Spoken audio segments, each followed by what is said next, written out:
Hi guys, welcome back to a new episode of How to Login. Today in this video, I'm going to show you how you can delete your profile on eHarmony. Keep watching the video till the end.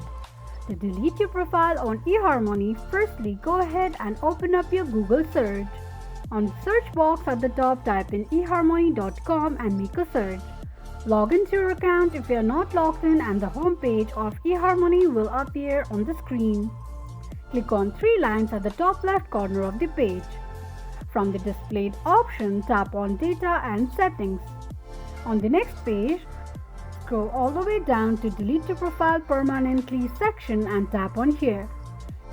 Enter a password associated with your eHarmony's account and tap on Delete Profile. This is how you can delete your profile on eHarmony quickly and easily just in few steps. If you have any thoughts or queries, let us know in the comment section. Don't forget to subscribe to our channel.